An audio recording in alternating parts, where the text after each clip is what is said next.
Shalom, shalom, peuple de Dieu. J'espère que vous allez bien. Nous aussi, ça va, par la grâce de Dieu. Mais je bénis les Seigneurs parce qu'il nous a encore une fois donné le souffle de vie pour que nous soyons là, présents, à vous présenter votre mission Jeunesse, lève-toi, une émission qu'on a dédiée à la jeunesse qui bientôt fera 1 an qu'elle existe, le 20 février, le jour où nous avons donné rendez-vous à toute la jeunesse de la planète, pourquoi pas, pour venir assister à un culte spécial pour la jeunesse, pour l'anniversaire de la jeunesse Lève-toi, pour pouvoir aussi connaître un peu plus le frère John et la sœur Anaël, savoir le pourquoi nous avons décidé de faire cette émission et pourquoi nous avons préféré qu'elle soit destinée à la jeunesse. Nous serons là, non pas comme des journalistes, mais comme des invités. Nous serons là, pour pouvoir répondre à certaines questions que beaucoup de gens se posent à propos de nous. Mais aujourd'hui, peut-être, vous avez remarqué que j'étais seule. Ne vous en faites pas, le frère John n'est pas malade. Il est bien vivant et qui se porte très bien par la grâce de Dieu. Mais aujourd'hui, je serai seule à vous présenter cette émission. Quand j'ai dit seule, cela ne veut pas dire que je veux me poser des questions et y répondre, non. J'ai ici avec moi un frère que vous ne connaissez peut-être pas, que vous allez découvrir aussi, qui est venu nous parler de l'espérance en Jésus-Christ. Pourquoi de l'espérance? Je ne connais pas plus que vous, mais comme vous et moi, nous allons découvrir et nous allons comprendre qu'est-ce qu'est l'espérance en Jésus-Christ. Et sans attendre, je veux recevoir pour vous le frère Grâce, qui est juste là à mes côtés. Bonsoir. Bonsoir, maman. Comment ça va? Oui, ça va bien par la grâce de Dieu. Et la santé, comment se porte, comment... Ouais, la santé, ça va. Donc, on est en bonne santé grâce à Dieu. Amen. Donc, on dit merci à Dieu pour ça. Exact. Donc, Dieu a permis que nous soyons en bonne santé. Donc, sur ce, on lui dit merci. Exactement. Et êtes-vous prêt pour répondre à mes questions? Oui, on est prêt. On est prêt pour répondre aux questions. Donc, vous êtes bien préparé. Oui. Amen. Dieu va nous accompagner. Amen. Mais j'allais quand même poser une question. Je ne sais pas si vous êtes au courant parce que le peuple chrétien, nous sommes en deuil. Hein? Oui. Nous avons perdu une sœur de la communauté chrétienne, la sœur Marémie Samou. Avez-vous une condoléance à passer à la famille? Oui, on avait appris ça. Donc, c'était aussi le jour de mon anniversaire. Donc, on était à la maison. C'est une sœur que j'apprécie bien. C'est une sœur que j'aime vraiment. J'ai interprété pas mal de ses chansons, parce que je chante aussi. Donc c'est une sœur que j'aimais vraiment bien. À la maison, quand on chantait, des fois on faisait des bruits. À chaque fois, mon père, il était là, il nous engueulait parce qu'on chantait vraiment tellement fort. Donc on est vraiment en deuil, nous tous, on est en deuil. C'est pour ça que je vais présenter mes condoléances à la famille chrétienne et à la famille biologique de la sœur Marie Missa. Que Dieu vous soutienne. Amen. Mais sans attendre, comme aujourd'hui, on a prévu de parler sur l'espérance en Jésus-Christ. Déjà pour commencer, parce que nous allons aller droit dans notre sujet, comment pouvez-vous nous décrire le mot espérance? Si je peux décrire l'espérance, quand on dit l'espérance, on voit l'attachement à l'espérance, parce que on nous dit la personne qui espère, il s'attache. Donc quand on dit espérer, donc on pousse à quelqu'un de croire. Croire en quelque chose, croire en quelque chose. Et de croire en quelque chose ou à quelqu'un. Aussi peut-être je vais convaincre la sœur Anaël. L'expression que je vais utiliser, je vais dire la sœur crois-moi. C'est pour vous attirer à comprendre ce que je vais vous parler. Donc, si on comprend alors par là, ça veut dire qu'on peut dire que l'espérance est peut-être liée à la foi. Oui, on ne peut pas exclure l'espérance et la foi. Ça marche ensemble. Parce que la personne qui a la foi espère. Même Hébreu nous dit, la foi c'est une ferme assurance aux choses qu'on espère. Donc, ça veut dire que si je n'ai pas la foi, je ne peux pas espérer. Donc, je ne peux pas dire que j'espère à quelque chose si je n'ai pas la foi. Non. Mais si, par exemple, je vous dis que je n'ai pas la foi, mais j'espère quand même, donc ça veut dire que je ne me connais pas. Parce que si tu parles si plutôt la personne qui vous parle, il vous parle de l'espérance, ça la foi. Parce que l'espérance et la foi marchent ensemble. Parce que pour déjà espérer à quelque chose, cela veut dire que j'ai la foi en ça. Donc j'ai la foi à la chose que je vais espérer. Donc j'espère. Mais maintenant, on voit, je parle de la jeunesse, hein. Oui. La jeunesse aujourd'hui n'a plus vraiment cette expérience-là. Nous ne sommes plus patients à attendre quelque chose que Dieu nous a promis, ou voire même quelqu'un peut te promettre quelque chose, mais on est impatient. Qu'est-ce qui fait que la jeunesse soit aussi impatient? C'est du fait qu'on n'a pas la foi ou c'est autre chose? Si je peux répondre à ça selon la jeunesse, quand on nous parle de la foi selon le monde, ou soit quand on nous parle de l'espérance selon le monde, la personne, si je peux dire, la personne qui n'a pas la foi ne va pas triompher. Parce que la foi triomphe, la foi a des fruits, l'espérance a aussi des fruits. Parce que si tu espères à quelque chose, Habakkuk nous dit, tôt ou tard, ça va s'accomplir. Pas sur le point de départ, mais sur le point d'arrivée. Donc, moi je peux dire aux jeunes, espérez, parce que la chose que tu as besoin, ce n'est pas sur le point de départ, mais sur le point d'arrivée. C'est pour ça qu'on dit aux jeunes d'espérer. Parce que quand je parle de l'espérance, je parle du futur, ce n'est pas le présent. La personne qui voit le présent, c'est la personne, je ne sais pas, je peux dire, c'est la personne qui n'ira pas trop loin, parce qu'il voit le présent. Or, même Dieu se cache dans le futur. Mais, je ne sais pas, on a comme l'impression que c'est toujours la même chose. On nous dit seulement, croyez seulement, espérez seulement. Mais est-ce que croire et espérer à quelque chose, ça vient comme ça, on me dit, crois, je crois, je dis, ok, je crois. Mais si au fond de moi-même, je ne crois pas, y a-t-il quelque chose pour nous faire croire? Je vais dire, par exemple, que Dieu lui-même descende, se mette dans nos cœurs pour nous dire que, pour nous faire, non, je ne sais pas comment expliquer, mais pour nous mettre quelque chose dans le cœur qui nous poussera à croire que ce que j'attends va exactement s'accomplir un jour. Parce que c'est vrai qu'on vit dans l'espérance, mais on nous dit que l'espoir fait vivre, mais l'attente fait vieillir. Bon, du coup, on attend, quoi. Y a-t-il quelque chose à faire par rapport à ça ou pas? Oui, je peux dire oui, il y a des démarches à faire. Aujourd'hui, je vais vous présenter un homme qui ne ment pas, un homme qui planifie tout. Nous, dans mon église, on lui appelle un grand damiste. Un grand quoi? Un grand damiste. Un grand damiste, Ouais. c'est-à-dire? La personne qui joue aux dames.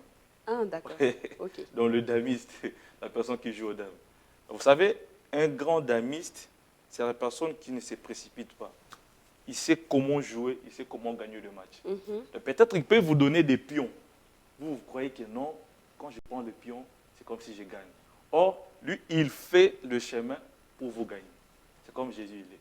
Vous savez, je vais présenter Jésus, parce que quand nous parlons d'espérance, les jeunes doivent savoir à qui devons-nous espérer et comment devons-nous espérer. Vous savez, Dieu ne ment pas. S'il y a quelqu'un que moi je peux nous dire aux jeunes d'espérer, c'est d'espérer en Jésus. Parce que Jésus ne ment pas. Jésus n'est pas. La Bible nous dit, il n'est pas un fils de l'homme pour mentir. Parce que nous sommes des humains. Peut-être je peux vous promettre des choses où à la fin je ne les réalise pas. Oui. Mais c'est Dieu-là, il a commencé le problème par le bois. Et il a fini son problème par le bois. Vous savez comment? Adam, le premier homme, quand il était sur terre, Dieu a créé Adam. Adam a perdu sa dignité, sa force. C'était où? Dans le bois. C'est pour ça que Jésus, quand il était venu, il devait aussi être crucifié par le bois pour rendre à l'homme tout ce que l'homme avait perdu. Donc, croire à la personne qui t'a tout donné. Parce que l'homme avait perdu tout. Mais Jésus est venu, il a pris la force. C'est pour ça que la Bible nous dit, il est allé même jusqu'à la mort pour prendre la clé. Parce que la peur de l'homme, c'était la mort. Donc Jésus a pris la clé de la mort, il a pris cette force-là, il a tout donné à l'homme. C'est pour ça, moi, je veux dire, la force, ça se retrouve seulement dans le nom de Jésus. Donc comment croire? C'est croire en Jésus. C'est toujours dans le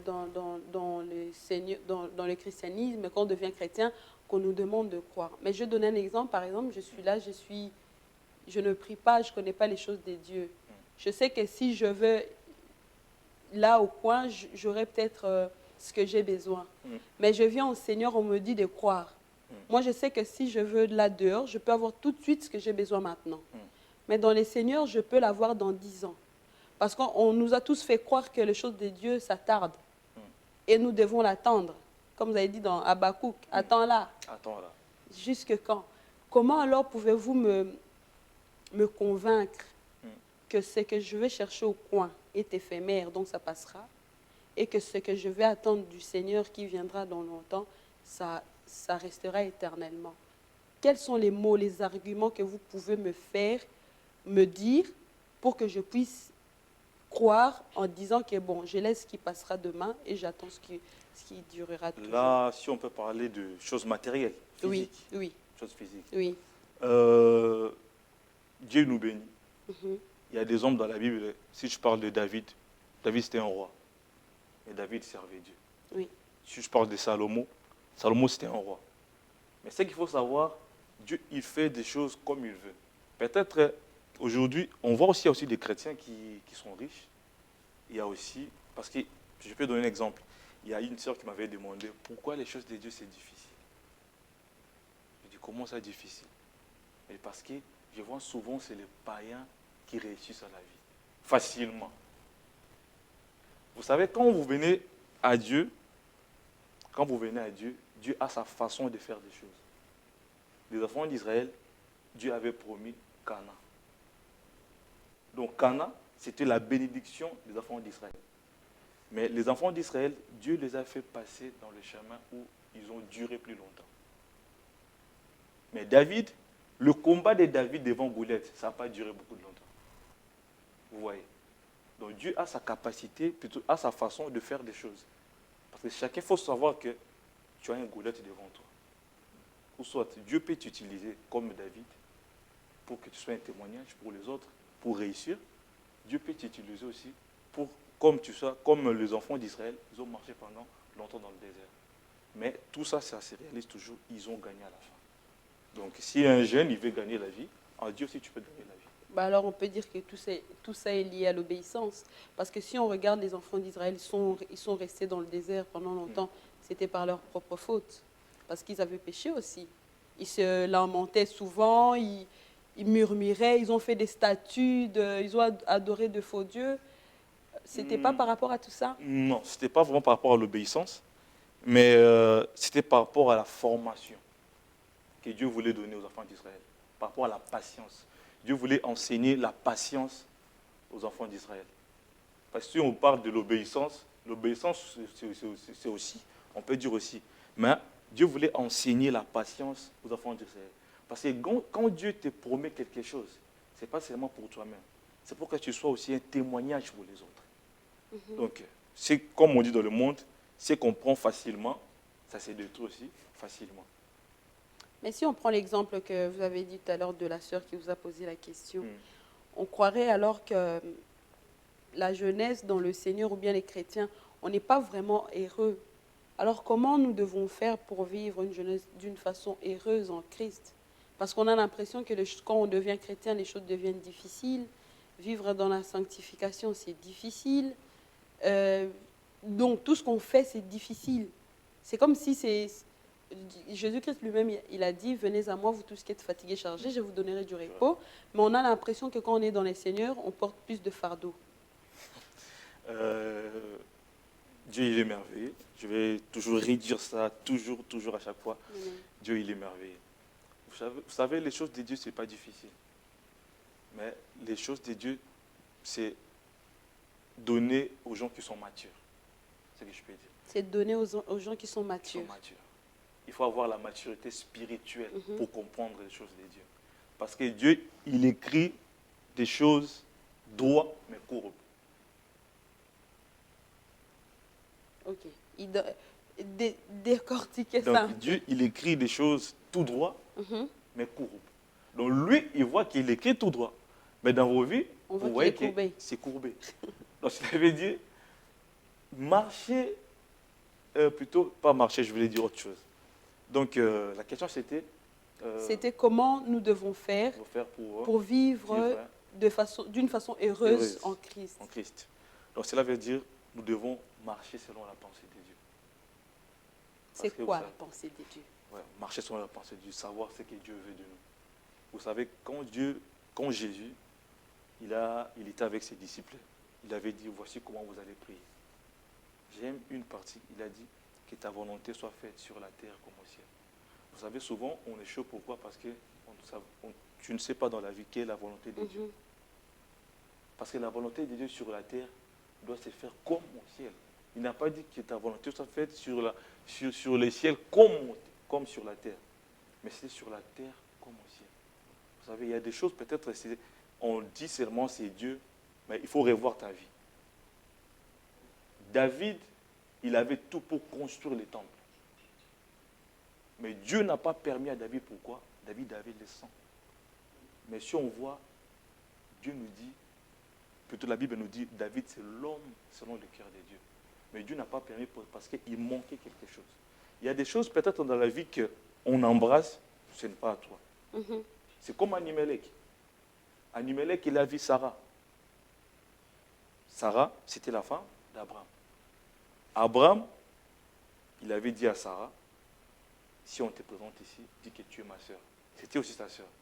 Mais or, Abraham, il a dit que je sais que là où je suis, dans le pays, il n'y a pas Dieu. Mais Abraham, il a oublié que quand il est venu, c'est lui qui a ramené Dieu dans ces pays-là. Donc, il y a des choses, bien aimées, quand on fait, ce n'est pas à nous, ce n'est pas à Dieu, mais c'est à nous. Mais Dieu nous soutient toujours, comme Dieu avait soutenu Abraham. Mais il faut commencer toujours par changer sa façon de penser, changer sa façon de marcher. Si tu associes Dieu dans tes projets, la Bible nous dit que tes projets réussiront. Dieu ne ment pas. Même étant jeune, si tu veux associer tes projets à Dieu, tes projets réussiront. Parce qu'il n'est pas un fils de l'homme pour mentir. C'est ce que moi je peux dire aux jeunes. Mais si on revient un peu sur croire, comme vous avez dit qu'on doit marcher selon Dieu, qu'on doit croire à ce qu'il nous dit, comment alors on doit croire à quelqu'un qu'on ne sait même pas qui il est exactement pour nous?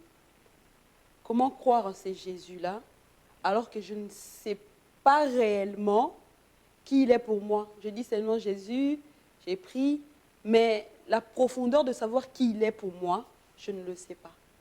Comment je peux dire que je peux croire alors? Je disais ça tout à l'heure. J'aime bien cette question-là, comment croire en Jésus.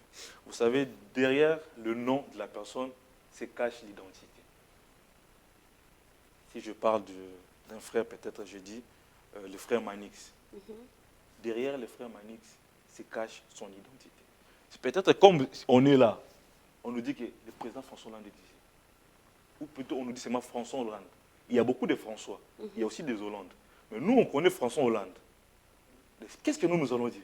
Le président est là. Donc, il se cache l'identité derrière François Hollande. Donc, quand on nous parle aussi de croire en Jésus, Jésus d'abord, le nom de Jésus, c'est le nom qui est capable de changer une vie, toute une histoire de la personne. Le nom de Jésus, donc Jésus est capable de prendre ce qu'on appelle une prostituée, de le faire asseoir avec le serviteur. Dieu est capable de prendre un bandit, de lui faire un serviteur. Dieu, il est capable de prendre un homme qui n'a même pas étudié, qui n'a pas été dans le banc de l'école, de l'appeler dans le ministère, et cet homme-là, il comprend le français et il lit sa parole. Donc l'identité de Jésus, c'est d'abord recevoir cet homme-là que je présente comme Seigneur et Sauveur. Et s'abandonner à lui. Et cet homme-là, il va tout changer dans la vie. Je ne dis pas qu'il ne faut pas étudier et croire en Jésus. Mais je parle de la personne qui n'a pas eu la chance d'étudier. Dieu est capable de transformer sa vie. Donc ça veut dire que si je reçois Jésus-Christ comme mon Seigneur et Sauveur aujourd'hui, donc j'ai tout. C'est-à-dire que si j'étais illettré, je deviens intelligent, donc j'ai tout. Il a tout fait à la croix, alors j'ai tout aussi. Si tu Il n'y a crois en plus rien à faire. Non, il y a des démarches à faire. Comme, Marcher selon la sanctification et marcher selon la pensée de Dieu. Vous savez, la vie, c'est comme, moi j'ai dit, la vie, c'est comme d'abord, quand on est sans Jésus, c'est comme on est dans le noir. oui, Quand tu connais Jésus, maintenant, il te faut une lumière, la lumière qui est Jésus. Maintenant, quand on est dans le noir, qu'est-ce qu'il faut faire? Il faut appuyer sur l'interrupteur pour avoir la lumière. et s'il n'y a pas de lampe? Il y a toujours lampe, parce que lampe, c'est Jésus. Vous voyez? Maintenant, ce qui nous reste, c'est d'appuyer. Maintenant, quand on dit d'appuyer, appuyer, c'est connaître Jésus, s'approcher de Dieu et marcher, savoir pourquoi cet homme-là m'a appelé. C'est comme aujourd'hui, je vous appelle la sœur Anaël. Qu'est-ce que vous allez faire? Je réponds, Après, je viens, après, mais je ne sais pas. savoir pourquoi je vous ai appelé. Oui, exact. C'est comme aussi quand on est en Jésus. Savoir pourquoi cet homme-là m'a appelé. Parce que quand il appelle, toujours, il a ses principes. Il a sa façon de faire des choses. Si nous regardons, il avait dit à Abraham autre chose. Avec Jacob, il a dit autre chose. Avec Moïse, c'était autre chose. Vous savez? Donc, Non, c'est comme ça. toutes les personnes qui ont été, qui ont accepté Christ, c'est-à-dire qu'ils ont été appelés pour quelque chose. Toujours. Donc, il n'y a pas que j'ai accepté Christ pour rien, sans but. Si Dieu t'appelle, c'est pour un but. C'est toujours pour un but. Quand Dieu appelle quelqu'un. Mais alors, comment ça se fait qu'il y a beaucoup, jusqu'à aujourd'hui, ne savent pas encore exactement pourquoi on les a appelés? Parce que, si moi je peux dire, parce que si tu ne sais pas pourquoi Dieu t'a appelé, Dieu c'est comme un père dans la maison. Il faut savoir quelle est la position de Dieu dans ta vie. Pourquoi je sers Dieu? Parce que sinon, je peux dire, sinon ça ne sert à rien. Ce n'est pas que je vais décourager quelqu'un, mais sinon ça ne sert à rien. Quand tu t'approches de Dieu, tu ne sais pas pourquoi Dieu t'a appelé. Parce qu'il a dit dans la Bible, au dernier jour, je vais dire que je ne vous ai jamais connu. Pourquoi? Parce que tu étais devant Dieu. Il faut savoir. Parce que si un père t'appelle, il t'appelle pour faire quelque chose. Il t'appelle pour je ne sais pas quoi. Mais ça nous arrive quand même que quelqu'un t'appelle, tu viens, et tu demandes pourquoi tu m'as appelé, il dit non, rien. Mais c'est Dieu-là, quand il appelle, je vous assure, c'est pour quelque chose. Quand Dieu t'appelle, c'est pour quelque chose. Je vais rajouter quelque chose. Dieu a trouvé Moïse. Dieu a trouvé Moïse. La Bible nous dit, Moïse a vu le feu. Ça ressemblait au feu. Moïse s'est approché pour voir si c'était quoi. Il a vu que c'était le feu. Il a entendu la voix qu'il a appelée Moïse.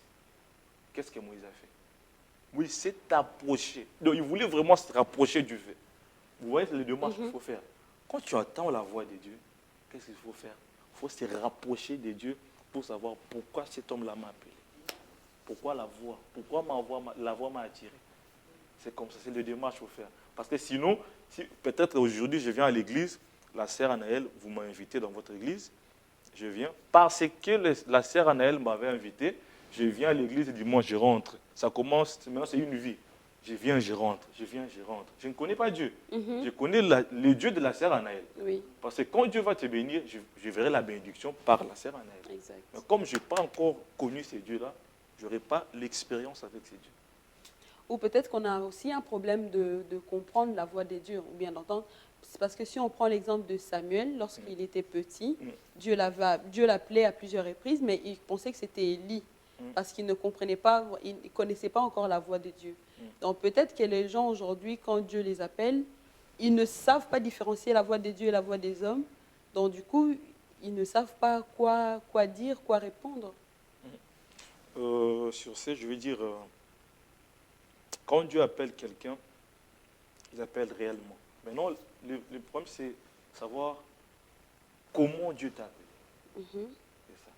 Parce que si Dieu t'appelle, parce que chaque fonction a, comment je vais dire, chaque fonction a sa grâce. Oui, je vais dire. Oui. Chaque fonction a sa grâce.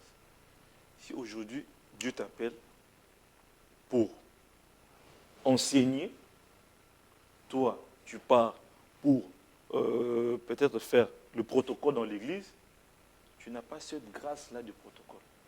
Oui. Si Dieu t'appelle pour chanter, toi, tu t'es fait pasteur. Parce que tu n'as pas cette protection-là de pasteur. Parce que Dieu ne t'attend pas là. Donc, c'est comme j'étudie pour devenir médecin. J'ai un diplôme de médecine, mais je suis boulangère. Là, vous êtes boulanger. Mais le diplôme, c'est comme aujourd'hui, si on me donne des trucs pour opérer, je ne sais pas de quoi pour opérer. Donc, tu Déjà, deviens je ne sais pas chirurgien. c'est quoi. Je deviens chirurgien. Moi, je suis un artiste. Oui. Mais je connais le pinceau. Uh-huh. Vous voyez, je connais le pinceau. Ça veut dire, servir Dieu, c'est comme ça aussi. Donc, tu auras cette facilité-là de servir Dieu parce que sa grâce est sur toi.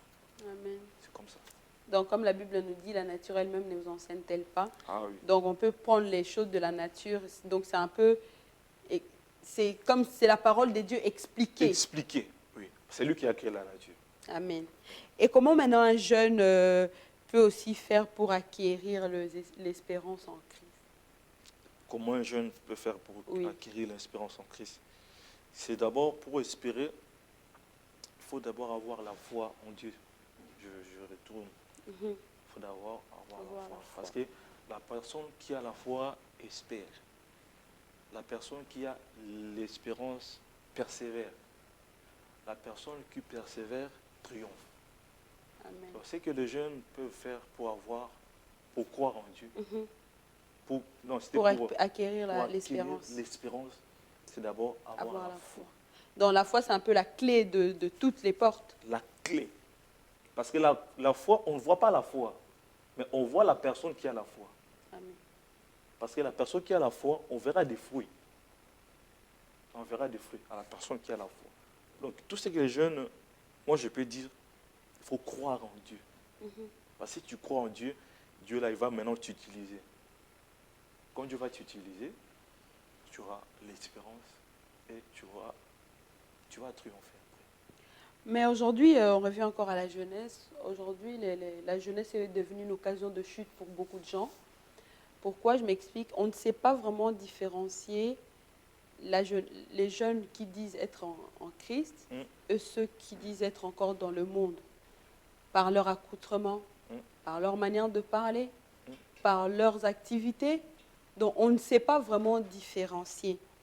Mais maintenant, qu'est-ce qui manque à cette jeunesse-là pour qu'ils ressemblent réellement à Christ?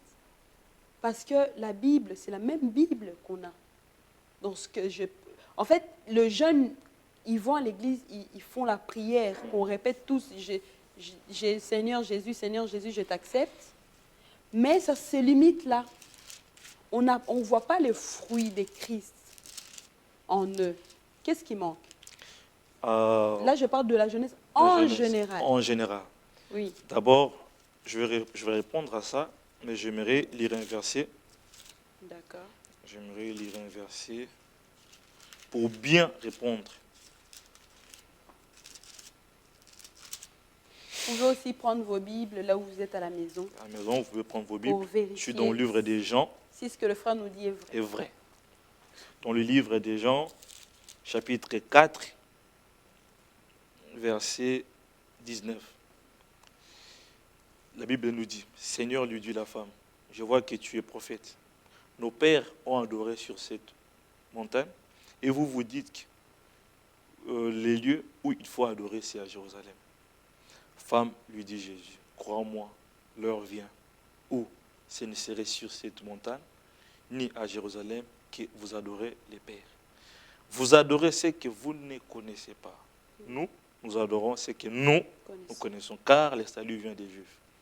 Mais l'heure vient, et elle est déjà venue, où les vrais adorateurs adoreront le Père en esprit et en vérité. Car ce sont les adorateurs que le Père demande. Amen. Vous savez, la différence, c'est là. Les gens croient l'adoration, c'est chanter. Ou servir Dieu, c'est venir à l'église, danser, chanter. Vous savez, si tu n'écoutes pas la voix de la personne, tu ne sauras pas qui il est. Si tu n'écoutes pas quelqu'un qui te parle, tu ne sauras pas. Il te parle de quoi?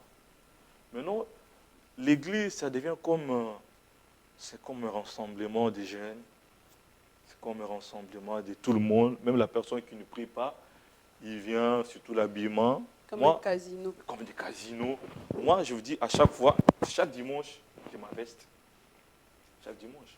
Il y a des jeunes qui viennent aussi à l'église avec des survêtements. Et tu le vois, il y a un rendez-vous du travail. Il met le costume, pantalon, pince, souliers, slim, donc il va dans son entretien. La fête des dieux, c'est l'église. Là où Dieu nous voit souvent. Là où il a besoin de nous partout. Mais la place où Dieu a besoin de nous vraiment, c'est à l'église.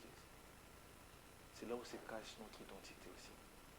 Vous savez, moi je vais dire aux jeunes, ne suivez pas tous ces gens-là qui vous parlent que c'est Dieu, il est dans le cœur.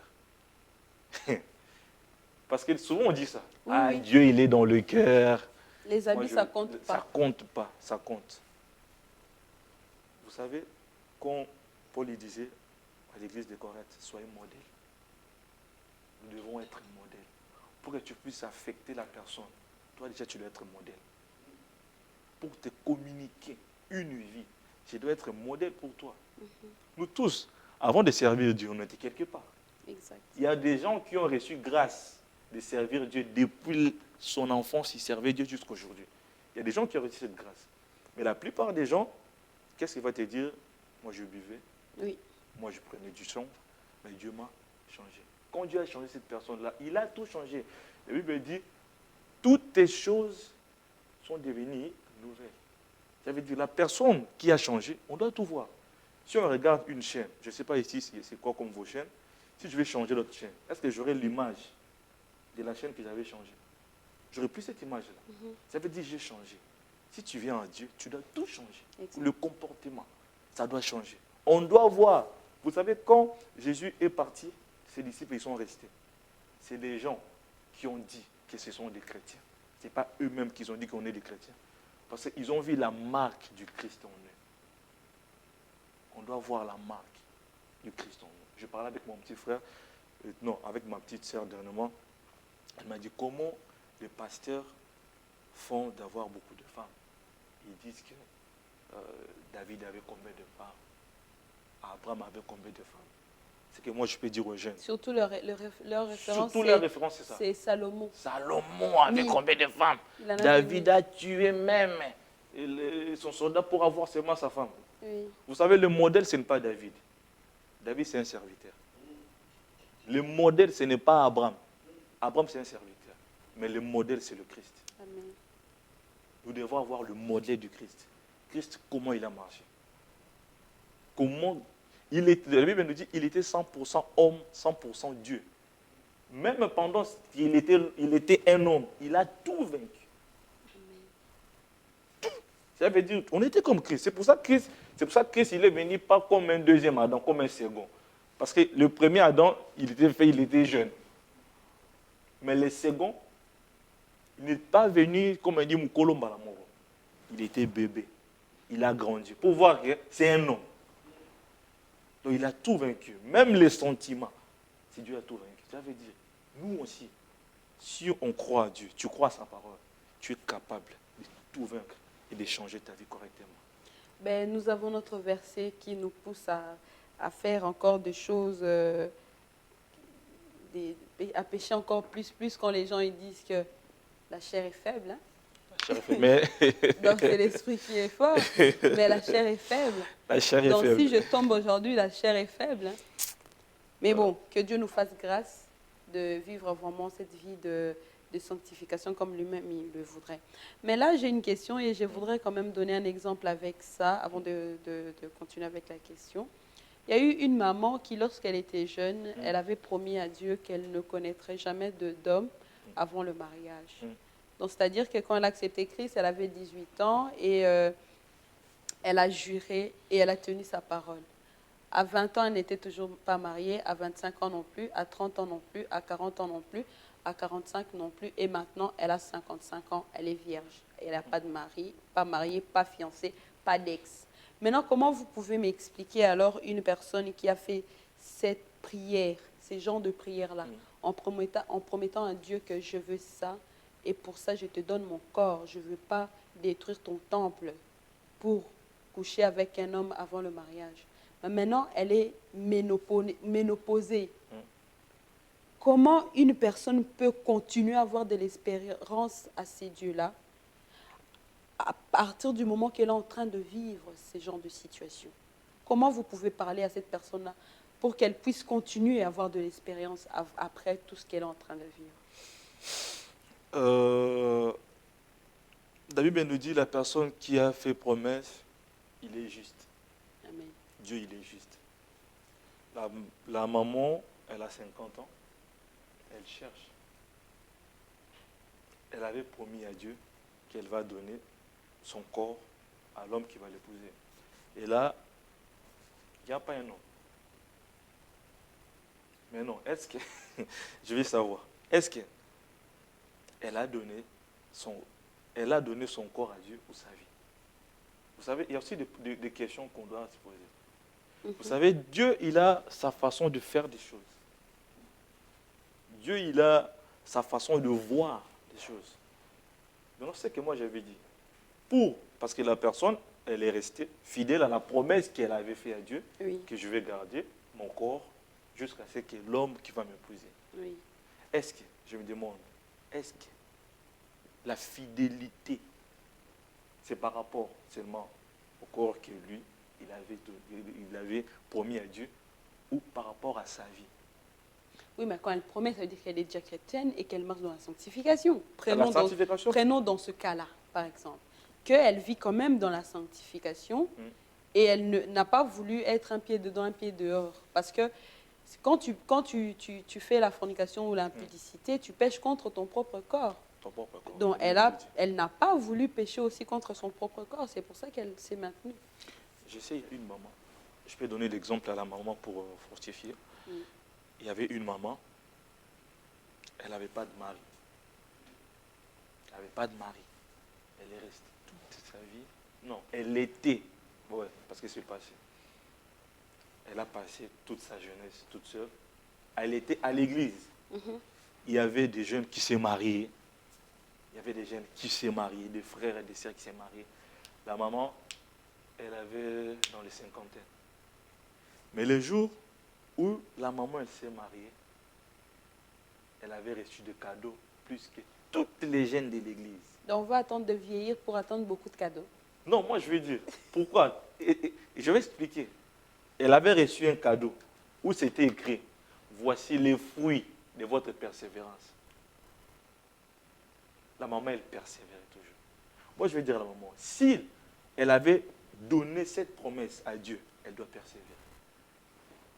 Je vais prendre aussi un verset pour toujours soutenir ce que je vais dire. D'accord. J'aime Prenez bien, toujours vos Bibles, mes chers. toujours pour voir que ce que j'ai dit, c'est dans la Bible. Parce qu'on ne sait pas, peut-être le frère Grace a fabriqué sa Bible. Peut-être je fabrique.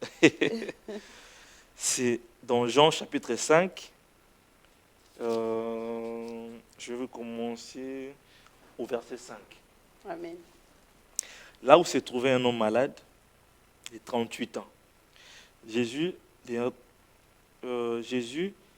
l'ayant vu coucher et sachant qu'il était malade. La Bible nous dit sachant qu'il était malade. Donc la maman aussi, Dieu sait qu'elle ne s'est pas mariée. Exact. Sachant qu'il était malade depuis longtemps. Lui dit, tu veux être guéri? Le malade lui répond, Seigneur, je n'ai personne pour me jeter dans les piscines. Quand l'eau s'agite, et pendant que j'y vais, un autre descend avant moi. Jésus lui dit, lève-toi, lui dit, prends ton lit et marche. Aussitôt, cet homme fut guéri et il prit son lit et marcha. Amen. Vous savez, cet homme, quand Jésus lui a demandé, veux-tu être guéri? Il n'a pas d'abord répondu, oui Jésus, ou oui maître, parce qu'il ne savait pas qui était Jésus. Cet homme a dit, maître, j'ai fait 38 ans. Ça fait 38 ans. Donc, il voulait montrer sa gravité. C'est comme, là, vous me parlez que la maman, elle a 50 ans. Donc, ça montre que c'est vraiment grave. Or, des choses qui sont graves, que Dieu trouve que c'est bien. Pourquoi? Pour que l'espérance puisse prendre place dans la vie de quelqu'un. Parce que si elle n'avait pas persévéré, aujourd'hui, on n'allait pas parler d'elle. Non. Non. Donc, comme elle a persévéré en Jésus, Jésus sait qu'elle persévère. Mais or, la Bible nous dit, Dieu justifie toujours tout ce qui persévère. Donc la maman, je demande à la maman de persévérer toujours en Dieu, de croire. Comme vous avez promis à Dieu, la Bible nous dit, la personne qui a fait promesse est fidèle. Amen. Donc, c'est que moi je peux dire ça. 38 ans, 50 ans, c'est pareil. Donc 38 ans, Jésus n'avait même pas 38 ans. Donc, Donc, même la maladie était plus vieux que Jésus. Mais or, Dieu est plus fort que le malade. Donc, Dieu est plus fort que des situations. C'est ce que moi je peux dire. Maman, comme vous avez passé votre jeunesse, toute la jeunesse, parce que les sentiments, plus c'est dans la jeunesse. Oui. Vous avez tout dominé. Cela veut dire que vous allez triompher. Amen. Mais maintenant, si par exemple la maman, si par exemple elle n'a pas eu de réponse, sûrement il y a un silence de la part des dieux. Mais maintenant, comment on peut interpréter le silence des dieux? Quand par exemple tu demandes quelque chose à Dieu que tu ne l'as pas, il y a un silence. Mais comment interpréter ça pour savoir que Dieu est vraiment de mon côté? J'aime trop la Bible. Parce qu'il y a beaucoup de questions. La réponse, ça se trouve dans la Bible. Amen. Il y a un prophète, Michée, des derniers prophètes de l'Ancien Testament. Vous savez, il y a des gens qui ont prophétisé sur la venue de Messie. Jusqu'à Michée. Après Michée, il y a eu un grand silence. Silence. J'aime bien le frère Odikaba. Silence. Il y a eu un grand silence. Jusqu'à ce que Jean il vient pour annoncer dans le désert. Jusqu'à ce que Jean il vient pour parler aux gens. Répentez-vous, car le royaume est proche. Donc quand vous voyez le silence dans la vie, c'est pour ça que j'avais dit que la chose, ce n'est pas dans le point de départ, c'est sur le point d'arrivée. Quand vous voyez le silence, donc tant que les enfants de Dieu, il faut savoir que c'est l'ère où la chose va venir. C'est après le silence que le Messie est venu. Vous voyez. Parce qu'après Michée et Matthieu, vous allez voir qu'il y a eu un grand silence, un grand moment. Il y a eu de longues années. Après, il est venu pour annoncer que le Messie est là. Et réellement, le Messie est là. Quand il était né, il est venu comme un agneau. Les gens attendaient un Messie, je ne sais pas, un Messie veut dire un libérateur. Mais or, la personne qui devait libérer le monde, il devait être dans la maison du roi pour qu'il soit formé comme un soldat ou qu'il soit formé comme un militaire, je ne sais pas. Mais comment il est venu avec ses frères? Quels frères? Des agneaux. Ok, dans le ciel, on nous dit que l'agneau est descendu. Amen. Que Dieu soit loué. Ouais. C'est par le sang de l'agneau que nous avons la rédemption. Amen. Ouais. Donc ne voyez pas Jésus comme un libérateur. Voyez Jésus comme un Seigneur. Parce que si tu vois un Seigneur, tu vas te soumettre à tout ce que cet homme-là te demande. Exactement. Merci beaucoup, mon frère. En tout cas, je suis sûre et très, très certaine que vous êtes convaincus parce que notre frère nous a clairement parlé de l'espérance. Il a utilisé des mots simples, des mots que personne ne peut dire qu'elle ne comprend pas. En tout cas, que Dieu bénisse mon frère Grâce. Amen. D'avoir pris ton temps de répondre au peuple de Dieu. Prenez votre temps, écoutez, rediffusez encore et encore cette émission et prenez votre temps de vraiment comprendre ce qu'il vous a raconté, tout ce qu'il a dit. Il s'est basé dans la parole des dieux du début à la fin, que Dieu soit loué. Et pour ça, nous allons nous arrêter là. En tout cas, j'ai béni mon frère John qui ne me laisse jamais, qui est toujours là. Et beaucoup de bonjours à notre coach Solution, Papa l'État. Que Dieu te garde et te bénisse là où tu es. Et encore une fois, je vais présenter mes condoléances à toute la famille de notre sœur Marie Missamou qui nous a quittés. Et nous espérons qu'elle se repose en paix, car Dieu seul a le pouvoir de dire ce mot. Je vous dis merci et je vous donne rendez-vous jeudi prochain à la même heure, même chaîne. À bientôt. Au revoir. Au revoir.